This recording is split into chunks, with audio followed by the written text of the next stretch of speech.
difference a Chow and a Rottweiler? It's a Chow trailer. Why did that come out as German? Because Rottweiler is German, but Chow Tweiler. Chow trailer. Today on Chow trailer, the dog lifestyle show. I have my dog with me, Josh Knudsen. Oh, my home dog. Chow Tweiler. Hey everybody, thanks for watching Cereal Talks. This has been one of my best friends, and I'm Josh. I almost just spilled my cereal all over my phone. Ooh.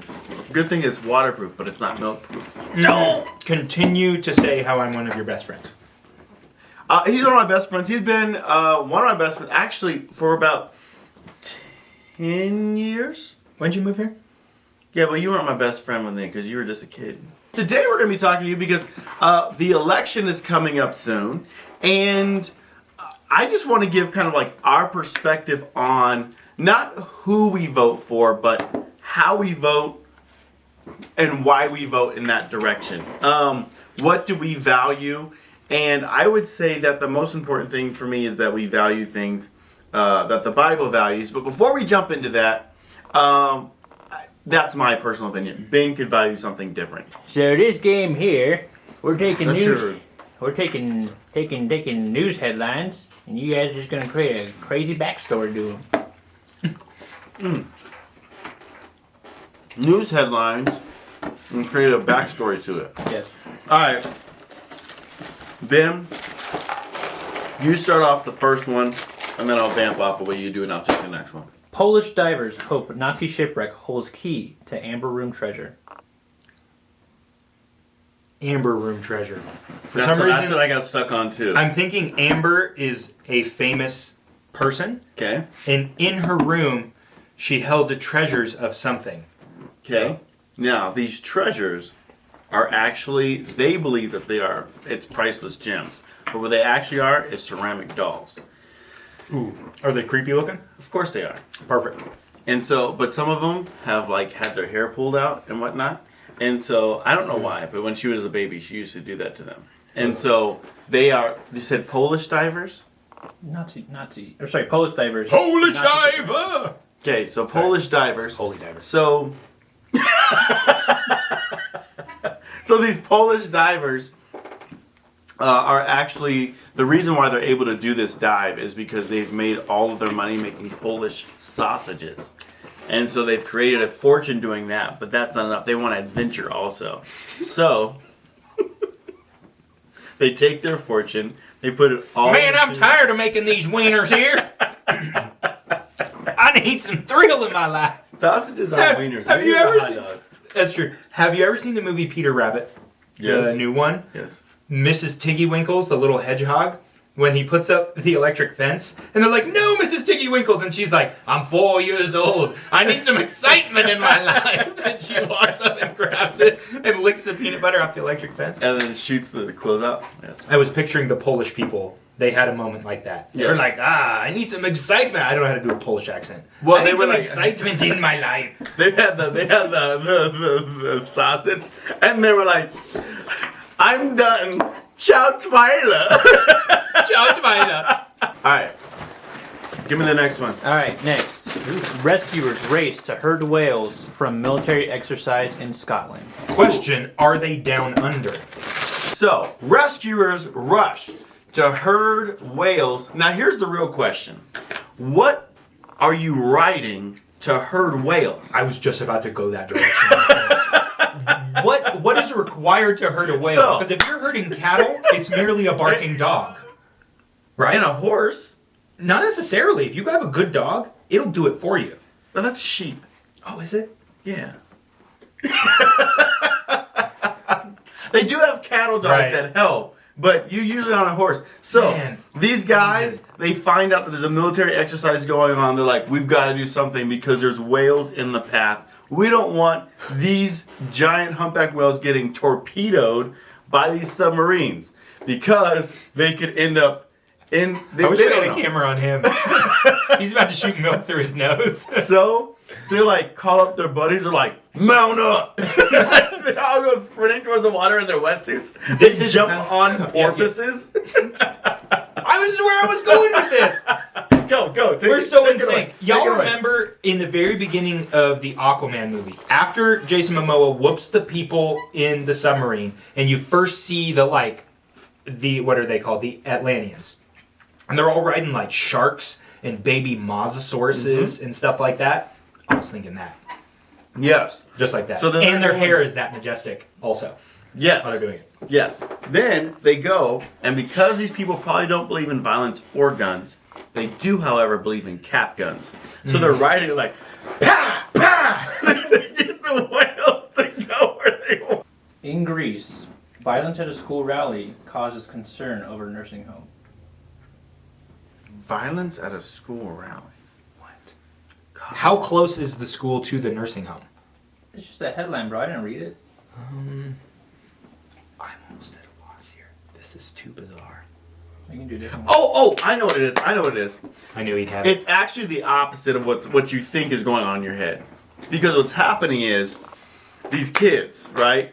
They're having a school rally. They're like, yeah, let's go, let's win. But then other school comes in. They start rioting.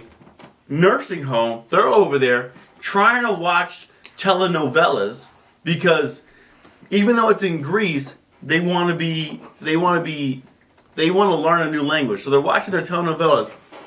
And they're sitting there, I can't do a Greek accent, but they're sitting there like, we can't hear our stories. We can't hear our stories because the riot's going on next door. So they run to their rooms, get their guns, and they're like, and then they're like, oh my goodness, they're about to start going to town on these kids and the school. And so they're going there, and it causes concern because like, what are these old people gonna do? This one's to hard, these isn't it? kids? And they're like chucking rocks at the kids and stuff like that. Okay. And like their mashed potatoes are like, yeah! And then it's food fights. That's why it causes concern. I want to know what you guys' opinion is. What would you make the story up to be? What was it again? School Greece. Greece? In Greece, violence at a school rally causes concern over a nursing home. in Greece. Violence at a school rally causes concern at a nursing home. In the comments, I want to know what you think that story was about. Don't go look it up either. Don't Google it. Just use your imaginations. Federal agents raid gun shop and find weapons. Dang it. Today, in really stupid news, today, in Windermere, we went out to the country and we found grass. And that's our breaking news. Also, it's raining in London. Did you hear about how the farmer went to his barn and found animals? What? Yes. Oh my gosh. So What is this world coming to? I don't even know how to make a story out of this. It's not even. Dude, I stepped on dirt and my shoes got dusty. Wait a minute. What? I'm so angry. I don't even know how to make a story out of that. It's like It's too simple. it's too, or is it not simple enough? What? Ooh. Why did they go to the gun shop? Why did they go to the gun shop? Why do they go to the gun shop? Yes. That's the story. No. Here we go. Kevin Bacon wakes up one day. He's got a feeling. Call it a hunch. Call it gas bubbles. Whatever you want.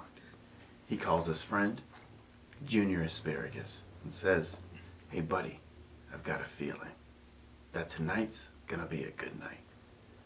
Then they call up other friends from the ATF and they say, "Listen, I've got a hunch. Call it a feeling.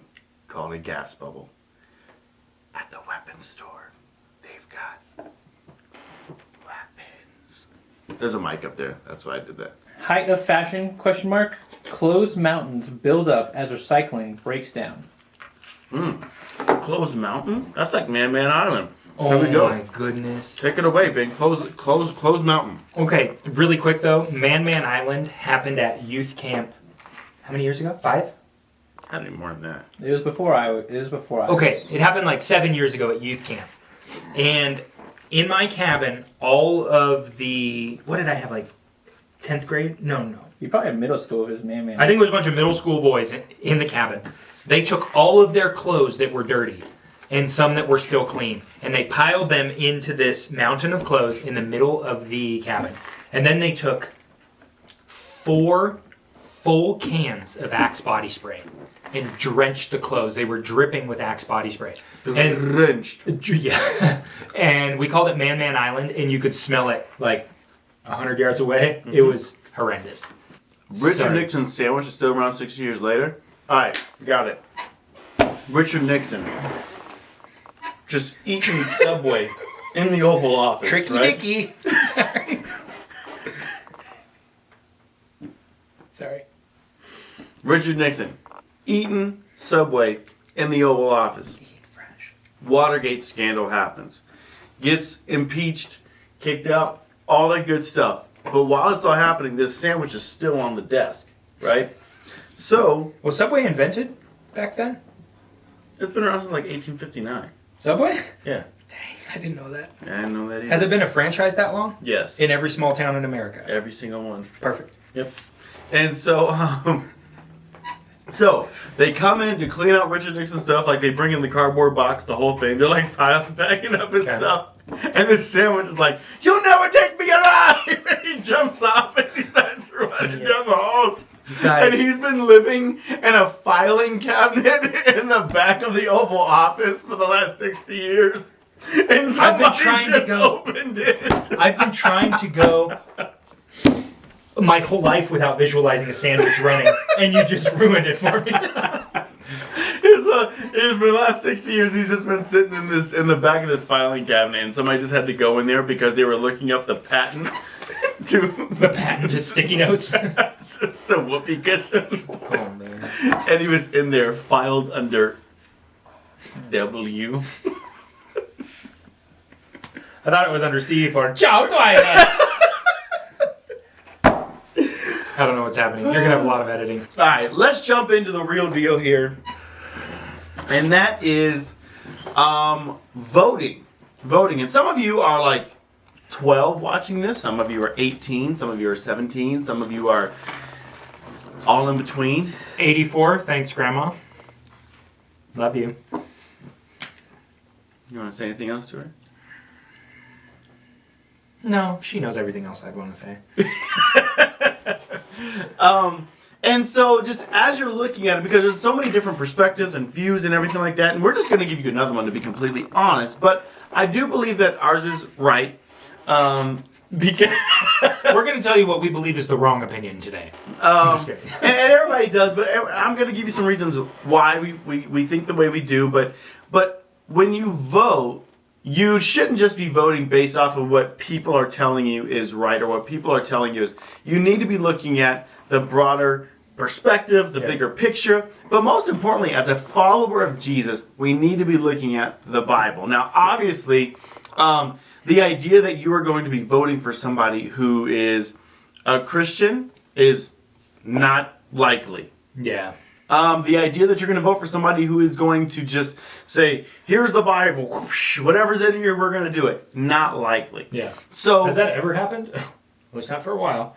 I mean, maybe like when George Washington was Yeah. president. But because of that, what do you use as your basis of how you're going to vote? Yeah. I will say that one of the things that we get caught up in is people's personalities. Yeah. How well they do on screen and how they look. Yeah. We are very outward focused, right? Yeah. And so if we're just looking at like, oh man, well they look good and they talk good and they sound good, then you may miss out on what they're actually saying. Yeah. These are also good principles for dating. Yes, they Some- look good, they sound good, but what are they actually saying? Wow, that girl's so pretty. But she's over here like, just making weird noises. What? Why can't she do that? I don't know.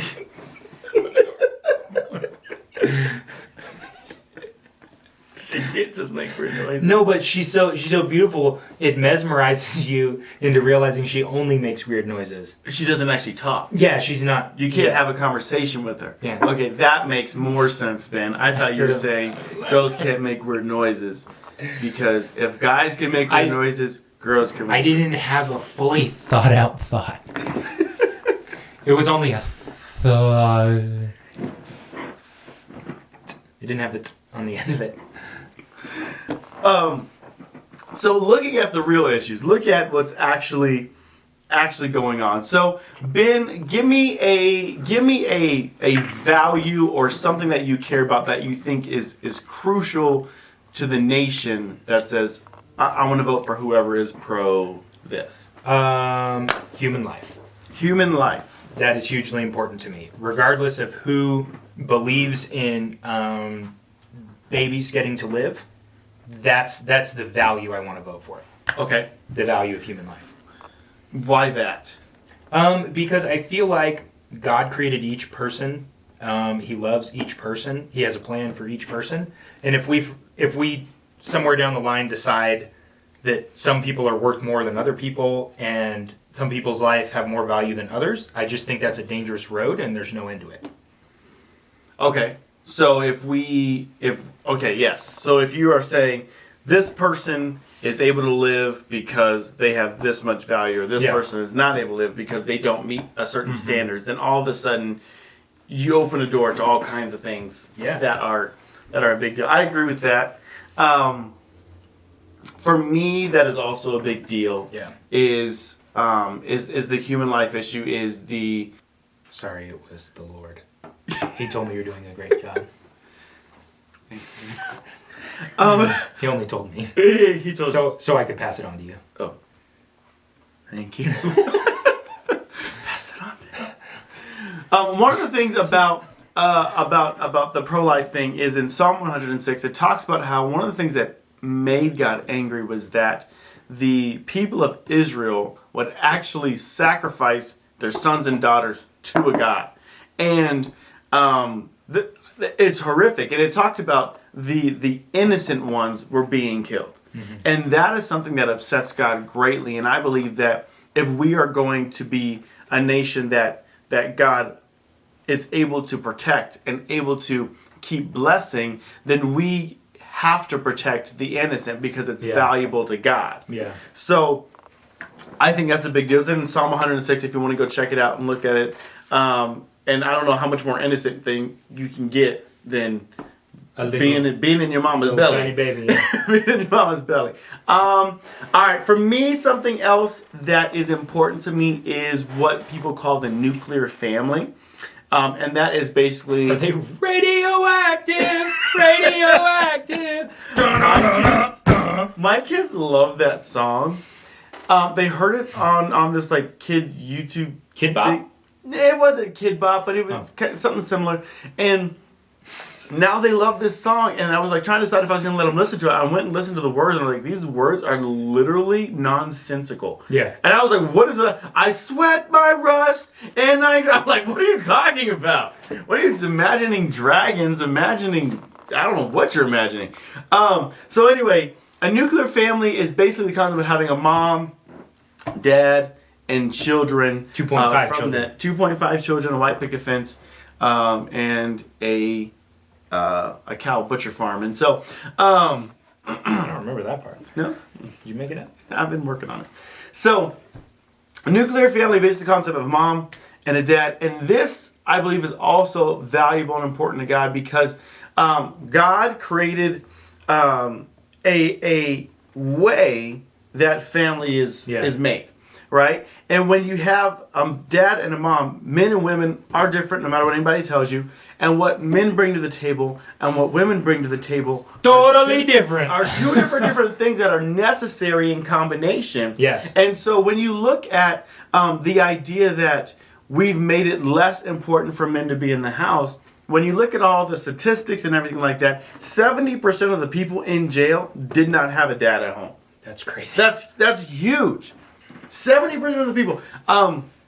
You are only 4% as likely to go to church if your dad doesn't go to church. So if your dad goes to church, you're 96% more likely to go to church than if your dad doesn't go to church, even if he's at home. That's crazy. And so having a dad at home is important. Having a mom at home is important because it gives you an understanding of of gentleness. It gives you an understanding of being cared for, and that I know when I got hurt, I usually wanted to go to my mom. I know that when it was when I felt scared, I usually wanted to go to my dad. You know what I mean? So it's like there's different things they bring to the table, and when you start breaking that down, then all of a sudden the fabric of society starts breaking down. And no matter what you want to say, identity is from God, as God the Father, as well as in people. Identity is passed down from the dad. Yeah. I mean, you think about, in most societies, the last name comes from the dad. Yeah. Who they are comes from the dad. Like, my last name is Knudsen. It actually means son of Knud. Like, that's actually what my name... Did you have a Knud somewhere? Somewhere in my line. Man, Grandpa Knud! Knud, what's up? Who's that? Oh, that's Knud's son. And there's his dog, Chowdweiler. Knud dog. It normally came from the dad. And so when you don't have a dad at home, you miss out on someone who is giving your identity and where you come from. And so we can't break that down. Both are necessary. The dad is necessary. The mom is necessary. And what they bring to the table. So what are your thoughts on the nuclear family stuff? I just think that you learn different things from your dad than you do from your mom. You learn different things from your mom than you do your dad. Like, a couple months ago, me and my dad built shelves in my garage. And it is literally one of the fondest memories I have of my dad because we just had an awesome time. He taught me how to build some stuff. I'm 30 years old. I'm not particularly good at building things like with hammers. And how do you hammer? Is that right? Or I don't know. I would not do it that way. Neither would I. But it's a... Hammer! It just, you get different experiences, different life experiences, and you can learn to look at the world a different way through things that are taught to you from your dad or from your mom. And I mean, my mom bakes me cookies still, and that makes me feel really loved. If my dad baked me cookies, it wouldn't make me feel as loved because, no offense, Dad, they probably wouldn't taste as good as Mom's cookies. So the taste equals love. Mm-hmm. Okay. So, what's another thing that you value in how you're going to vote? When voting, especially for the president and somebody who can make big decisions and policy changes, is I want the person who is governing us to give us the ability to succeed and to better ourselves. Yes. I agree. I want to be able, like, if I want to start a candle company, I want to live in a society that I have the ability to start a candle company. Okay. Because that's what's great about America is we can better ourselves and we can choose to get into a better situation. So I want to vote for somebody who creates policies and things that let us do that. Yeah, and make it easy for it to happen. Yeah. And this is a big deal too. I mean, and thinking biblically, you have the whole concept of like, and I'm actually going to get into this. I know that socialism is a big deal right now. Yeah. And so socialism is basically this concept that everybody needs to be equal. Yeah. But not everybody is equal. And I don't mean in value. I mean in terms of capability, in terms of how hard they're going to work. Somebody who goes to school for 10 years to become a surgeon, they deserve to be paid the money. They went to school. I mean, they're incredibly brilliant. Like, if they can hang with school for that long and become a surgeon, they deserve to get paid $500,000 a year. Yeah. But if you don't want to go to school and you just want to work at UPS, that's fine. That's your choice. That's what's great about living in America. You can choose to work and be the type of person you want to be. And like work at UPS. All right, there's different levels of working at UPS. Yeah. I'm going to be I'm just going to load trucks. That's a level. Mm-hmm. Well, how hard are you going to work at that so you can get to the next level? So you can get to the next level. So you can get to the next level. Yeah. And the ability to do that. And there's nothing wrong with picking a job like that. No. You can that's what's great about America. You can go as far as you want. Right. I mean, I have a friend who he has a couple jobs, and one of his jobs is UPS. And he doesn't work there for the money. He works there because it's good physical activity, and he enjoys it. It's hilarious, because he has another job that pays him a lot more money. I wouldn't do that. Yeah, no, me neither. But he enjoys it, and he's going to be able to retire from them with full health insurance for the rest of his life. So he worked there for 15 years and he got health insurance for the rest of his life. And he enjoys loading boxes. I was like, that's what's great about America. You can do it if you want. Yeah. And incentivize it. It makes it like, if you do this, you can get, and it's not going to, like, when we start getting to all the, like, hey, if you make X amount of money, then we're going to take this to give, it's like, listen, if you work for it, you should be able to keep it. Now, obviously, you have taxes, that's normal stuff. But There's nothing wrong with being successful. No. And we need to stop thinking that there is, because the Bible actually says that God gives us the ability to make wealth. And it says that, and Paul said that people need to mind their own business, work with their hands. He said, if you don't work, you don't eat. Like, so there needs to be that. Now, people go into, well, what do you do about the people who are struggling? Guess what? This is where we need to be people who are generous and helping. I believe it should be more the church's job than the government's job to take care of those in need. And if people were supporting the church more, then the church would have more ability to support the people who need it in the communities. And so I think things need to be more localized than given to the government, because the government doesn't know what's going on in your personal situation. There's a lot of talk about, like, extremely rich people like Jeff Bezos, who founded Amazon. There's no other country in the world he could have done that and created one of the biggest companies in the world. Like, you can succeed in America. Never has there been a time in the history of America that you couldn't succeed more. And that's a good thing. So go out there and start your candle company. Camel grooming. Or go and do a lawn mowing.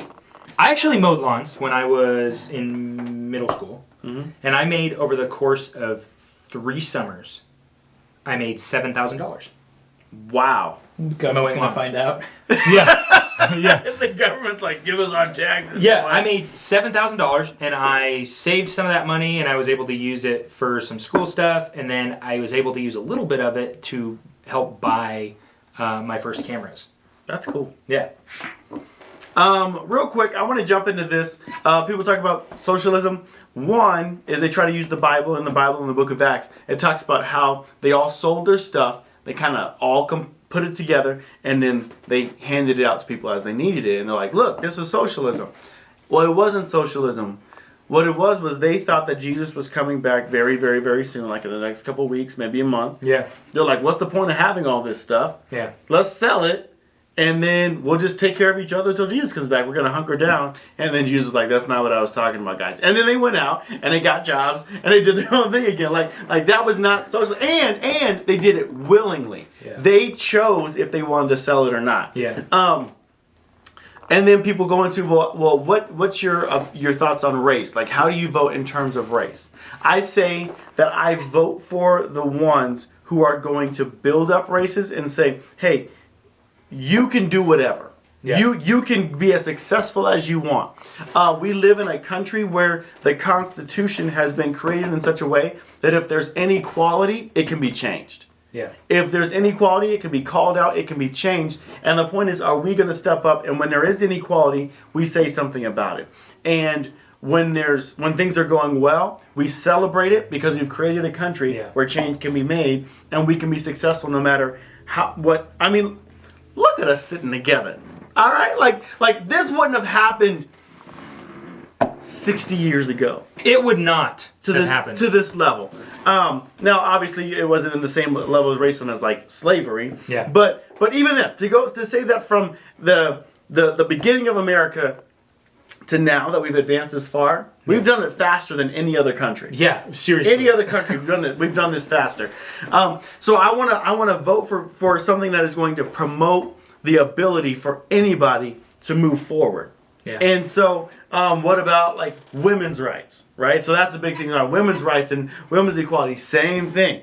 Did you know that the abolitionist movement was a Christian movement? The women's rights movement was a Christian movement. The Underground Railroad was run by Christians. Hospitals and healthcare. Christians started all this stuff. Why? Because when you do what the Bible says and you take it to heart, we have the ability to make the world a better place that God intended. And so these are our values. This is stuff that we look at that goes, how am I going to vote? And if I see something that is not lining up with that, then I'm not going to vote that way. Yeah. And obviously, it's not always going to be perfect. Yeah, it'll never be perfect. But what's the closest I can get to it? Yeah, and we have to look at those core issues of protecting the innocent, nuclear family, the race issues, things like that. We have to look at that and find the person who as closely as they can lines up with the Bible. Yeah. And here's the thing, guys. Guess what? This is America. You can disagree with us. Yeah. We have the freedom to disagree. And We're telling we you... can still be friends even if we disagree. But No! We cannot be friends if we disagree. Guys, you can be friends with people and disagree with them. Yeah. The point that we're trying to give you our thoughts and where we're getting them from biblically, why we believe and we vote the values that we do. And so it can give you some ways to think about the way you're going to vote one day, or maybe even now. How are you going to vote that's going to be biblical, that's going to line up with what the Word of God says? and make sure you do vote if you have the ability to. Yes, do vote. You gotta vote, because if you don't get to have an opinion.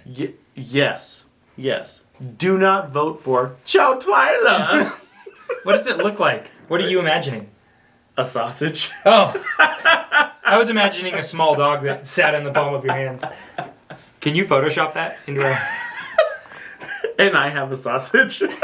But both say Chow Twyla. Thanks for watching Cereal Talks with Josh and Ben. He's Josh, I'm Ben. This is Reese's Puffs, and we'd like to thank our sponsors. The Guardians of the Galaxy. Model Dairy. Zoom audio recorders. iPhones. This paycheck. This deodorant. Do you have anything? This watch. And this bicep. We should pray. Lord, thank you for today. Thank you that we have a platform to talk about all of these things and to learn about the right way to vote. God, we thank you that you direct our steps and you help us make the right choices. And amen. Amen. Ciao, Twyla! That's the end.